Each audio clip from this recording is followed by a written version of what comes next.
We are often told by conservatives that the traditional family is the bedrock of a moral society, and they are right. As Sarah Jones writes in Dissent, marriage is a conservative institution. This is the stupidest statement you could ever make. Marriage predates conservatism, you absolute imbeciles. A way for class to reproduce itself. It is the foundation for the little platoons, family, church, and community. I told you they hated Christianity. Of course, they're going to attack that. To conservative, marriage will cure poverty and childhood trauma and GUN violence. I don't think anyone has ever argued for... People argue for the Second Amendment in a multitude of ways. Some I agree with, a couple I don't. But I've never heard anyone say, oh, the solution to firearm violence is to make more families. I never heard of that. But they long specifically for so-called traditional families, here you can remove so-called, with a breadwinning father and a stay-at-home mother. Exactly. And you know what? That's a perfect description of my family, as I have created it with my wife.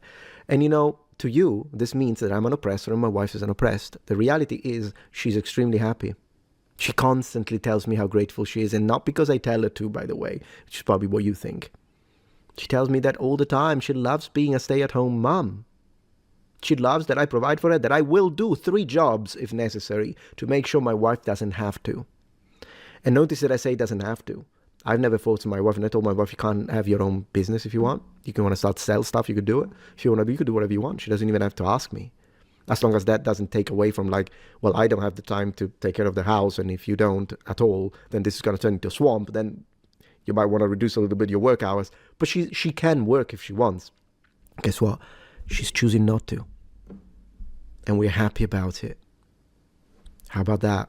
See, this is a problem, what I just said. They have to say it's a lie because it completely makes their entire, people like this, it makes their entire concept of a oppressor-oppressed society based on traditional marriage and how it's a trap, it makes it collapse. So they have to deny it. It cannot exist because it makes the foundations of their sophistry tremble and fall. And fall they shall.